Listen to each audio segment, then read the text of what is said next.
Hello दोस्तों, स्वागत है आप सबका मेरे यूट्यूब चैनल रसल सोशोलॉजी में। उम्मीद करता हूं कि आप पहले की तरह स्वस्थ और मस्त होंगे और उसी उम्मीद के साथ एक नए टॉपिक के साथ आज फिर से आपके सामने उपस्थित हैं। और आज का जो नया टॉपिक है वो है थियरी ऑफ सुसाइड, आत्महत्या का सिद्धांत। इमाइल दुर्खाइम द्वारा दिया गया है आत्महत्या, तो उसके बारे में हम जो है आज पढ़ेंगे विस्तार से कि आत्महत्या के बारे में दुर्खाइम ने क्या क्या बताया है। आइए देखते हैं।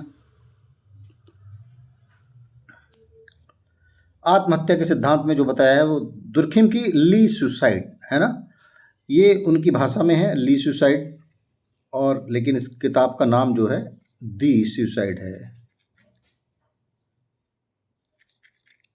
ठीक है ना। नामक पुस्तक आत्महत्या पर एक अनुपम पुस्तक मानी जाती है। इस पुस्तक में आत्महत्या से संबंधित कितने ही आंकड़ों को एकत्रित करके आपने यह प्रमाणित करने का प्रयास किया कि आत्महत्या निश्चित रूप से एक सामाजिक घटना है। ठीक है ना। इन्होंने जो है आत्महत्या को सामाजिक घटना माना है, सोशल फिनोमिना। ठीक है। और सामाजिक घटना को ही ये जो है सोशल फैक्ट मानते हैं, सामाजिक तथ्य के रूप में भी ये मानते हैं। दुर्खैम का कहना है कि सामान्यतः आत्महत्या को एक व्यक्ति घटना मानने की गलती की जाती है और उसी के अनुसार यह माना जाता है कि व्यक्तिगत अवस्थाओं पर ही आत्महत्या की घटना निर्भर करती है, परंतु वास्तविकता कुछ और ही है। जिन व्यक्ति कारणों को व्यक्ति द्वारा की गई आत्महत्या के लिए उत्तरदायी माना जाता है वे वास्तव में असंख्य होते हैं और इसीलिए उनके आधार पर एक सामाजिक घटना की सामान्य प्रवृत्ति को समझाया नहीं जा सकता है। ठीक है ना। और देखते हैं आत्महत्या के उदाहरण हैं जो दुर्खाइम ने अपने अध्ययन में, जो उन्होंने अध्ययन किया आत्महत्या से संबंधित और पुस्तक लिखी आत्महत्या, तो उसमें उन्होंने जो पाया उसके बारे में जो है इसमें वर्णन किया गया है। देखते हैं। कोई व्यक्ति तो समृद्धि के बीच आत्महत्या करता है, यानी कि बहुत समृद्ध है व्यक्ति लेकिन फिर भी आत्महत्या कर लेता है। तो कोई निर्धनता की गोद में आत्महत्या करता है। कोई व्यक्ति बहुत ज़्यादा गरीब है तो वो आत्महत्या कर लेता है। कोई आत्महत्या इसलिए करता है कि वह अपने परिवार से तंग है, तो दूसरा व्यक्ति इसलिए कि विवाह विच्छेद द्वारा उसका परिवार टूट गया। ठीक है ना। एक सैनिक इस कारण आत्महत्या कर लेता है कि क्योंकि उसे एक ऐसे अपराध के लिए सज़ा मिली जो कि उसने नहीं किया, पर दूसरा अपराधी सज़ा मिलने से पहले ही आत्महत्या कर लेता है। इन सभी उदाहरणों से में यह सत्य सामने आता है कि इनमें से कोई भी आत्महत्या का विशिष्ट कारण नहीं है। यानी कि सुख है, दुख है, गरीबी है, अमीरी है, ये सब कोई कारण आत्महत्या के नहीं है। ठीक है ना। तो आदमी गरीब है जब भी आत्महत्या कर रहा है, आदमी अमीर है तब भी आत्महत्या कर रहा है, सुखी है तब भी आत्महत्या कर रहा है, दुखी है तब भी आत्महत्या कर रहा है। तो ये बहुत सारे जो फैक्चुअल चीज़ें हैं ये आत्महत्या के जो है वास्तव में कारण नहीं माने जाते हैं। अधिक से अधिक हम ये कह सकते हैं कि जीवन में निराशा, दुख या इसी प्रकार की प्रतिकूल अवस्थाएं आत्महत्या का कारण होती हैं। ठीक है। ये कुछ बताने का प्रयास किया है इन्होंने। अब जो निष्कर्ष इन्होंने निकाला है आत्महत्या से वो क्या है। दुर्खिम ने आत्महत्या संबंधी अपने सिद्धांत पर प्रचुर आंकड़े एकत्रित किए हैं। इन आंकड़ों के विश्लेषण के आधार पर आपके निष्कर्ष इस प्रकार हैं। यानी कि दुर्खाइम ने जो कंक्लूज़न निकाला अपने अध्ययन के द्वारा वो क्या है, वो ये है कि नंबर 1, आत्महत्या की दर प्रत्येक वर्ष लगभग एक सी रहती है। यानी कि हर वर्ष जो है सुसाइड करने वालों का जो रेशो है, प्रतिशत है, वो जो है समान सा ही है।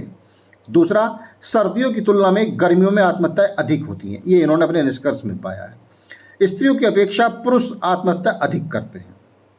कारण है उसका क्योंकि पुरुष के ऊपर बहुत ज़्यादा जिम्मेदारी होती है, घर के बाहर तनाव, काम धाम करते हैं पुरुष, तो इस वजह से जो है इन्होंने पुरुष को बताया है।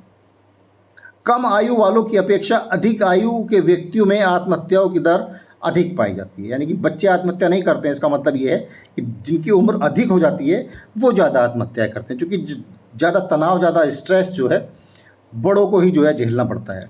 गाँवों की तुलना में शहरों में अधिक आत्महत्याएं होती हैं। इसका भी कारण ये है कि शहरों में भाग दौड़ भरा जीवन है, तनाव बहुत है जीवन में,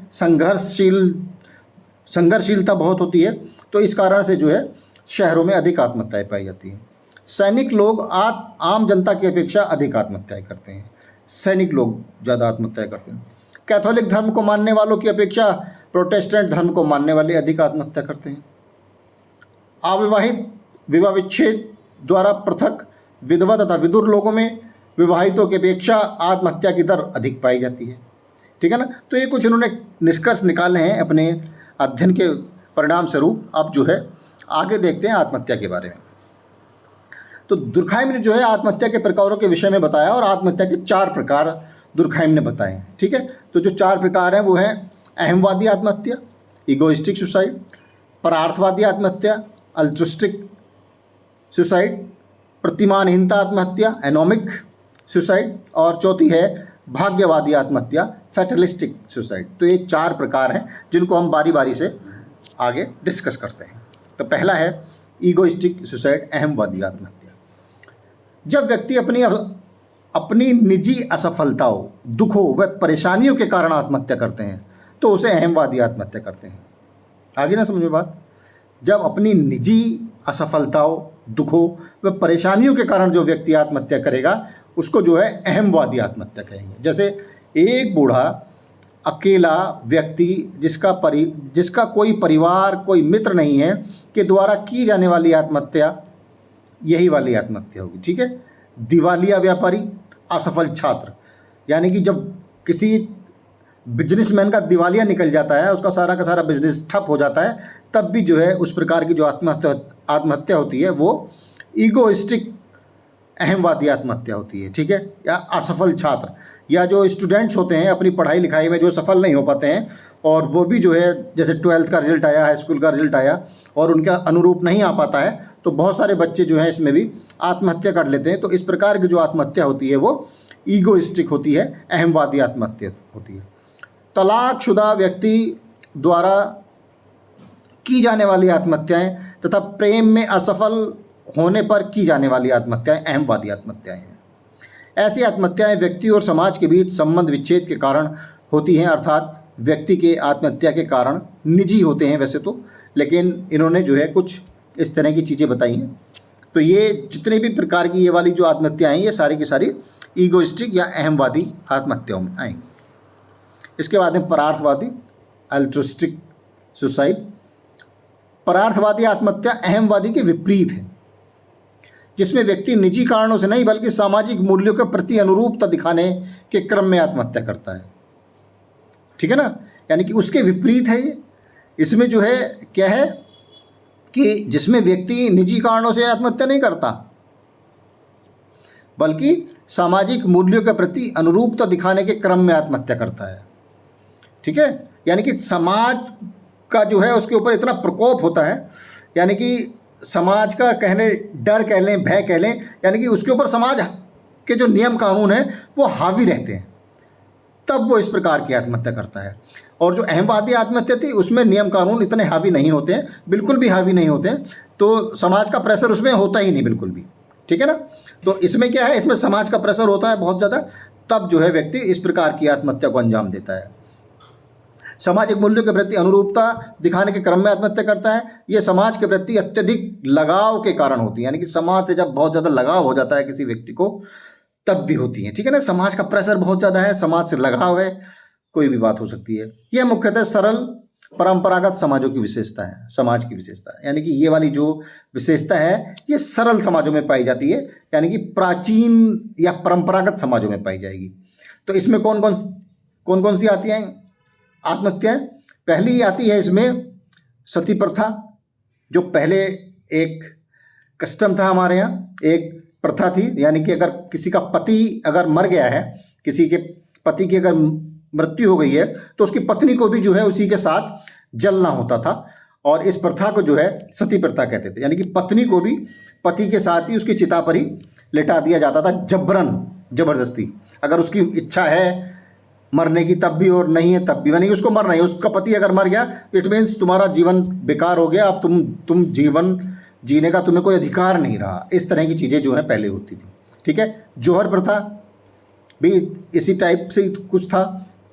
ये पिक्चर में भी एक देखा होगा तुमने, देश की स्वाधीनता हेतु फांसी पर चढ़ना, ये वाली भी जो है, यानी कि देश के लिए कोई भी कब अपनी जान देगा, जब वो जो है पूरे का पूरा अपने आप को मतलब समर्पित कर देगा अपनी पूरी कंट्री के लिए, देश के लिए अपने आप को पूरे का पूरा समर्पित कर देगा, तब उसको जो है अपनी देश की आन बान शान के लिए कुछ नहीं दिखता है और केवल जान अपनी हथेली पर रखकर जो है आगे बढ़ता चला जाता है। राष्ट्र की सुरक्षा हेतु शहीद होना, ये भी परार्थवादी आत्महत्या। मानव बम बनना आदि जो आत्महत्या हैं वो परार्थवादी आत्महत्या हैं, ठीक है ना। तीसरे प्रकार की है प्रतिमानहीनता आत्महत्या, एनोमिक सुसाइड। प्रतिमानहीनता या एनोमी आत्महत्याएं तब होती हैं जब समाज में मूल्य, प्रतिमान, मानदंड पूर्णतः समाप्त हो जाते हैं। जब समाज में मूल्य, प्रतिमान, मानदंड पूर्णतः समाप्त हो जाते हैं तथा अराजकता की स्थिति आ जाती है, ठीक है ना। सब जगह अराजकता फैली हुई है, तब इस प्रकार की आत्महत्या को अंजाम देते हैं। ऐसी स्थिति में व्यक्ति समाज में जीने का अर्थ नहीं ढूंढ पाता तथा अपनी जीवन लीला स्वयं समाप्त कर लेता है। यह एक प्रकार से अचानक उत्पन्न होने वाली स्थिति है, ठीक है ना। कैसे क्या होता है इसमें, देखो इसमें दिया एग्जाम्पल कि किसानों द्वारा की जाने वाली आत्महत्या, यानी कि किसान जो है पूरे सीजन भर जो है पूरी उम्मीद के साथ ये मतलब अपनी पूरी की पूरी फसल को जो है एक बच्चे की तरह पालता है और पता लगा बाढ़ आ गई और बाढ़ में जो है उसकी पूरी की पूरी जो है फसल बर्बाद हो गई, या कोई भी आपदा आ गई है ना, भूकंप आया या उस तरह का कुछ भी हो गया, बहुत ज़्यादा बरसात हो गई, बहुत ज़्यादा सूखा पड़ गया, कुछ भी कारण हो सकता है और उसकी जो है पूरी की पूरी फसल जो है बर्बाद हो गई, तो क्या करेगा किसान की तो पूरी की पूरी पूंजी जो होती है उसकी खेती ही होती है, जो वो उत्पादन करता है वही होता है, लेकिन अगर वही सब बेकार हो जाएगा तो क्या करेगा किसान। ऐसी स्थिति में जो है वो क्या करेगा, वो आत्महत्या जो करता है वो एनोमिक सुसाइड होती है, प्रतिमानहीनता वाली सुसाइड होती है, आत्महत्या होती है। अचानक व्यापार घाटे से उत्पन्न स्थिति, यानी कि व्यापार में अचानक से बहुत ज़्यादा घाटा आ गया, तब भी जो है इस प्रकार की आत्महत्या को जो है प्रतिमानहीनता कहते हैं। फैटलिस्टिक भाग्यवादी आत्महत्या, यह औद्योगिक समाज की विशेषता है, ठीक है ना, यानी कि जो मॉडर्न सोसाइटी है, आजकल का जो समाज है उसकी जो है आत्महत्या है। भाग्यवादी आत्महत्या प्रतिमान आत्महत्या के विपरीत है, ठीक है ना। ये इससे जो पहली वाली हमने पढ़ी है प्रतिमान, उसके विपरीत है, ठीक है। जब समाज के नियम, प्रतिमान आदि किसी व्यक्ति पर इतने ज़्यादा आरोपित किए जाते हैं कि उसका जीवन दूभरिया विफल हो जाता है, यानी कि इतना ज़्यादा प्रेशर कर दो आदमी पर, तो ऐसी आत्महत्याएं भाग्यवादी आत्महत्याएं कही जाती हैं।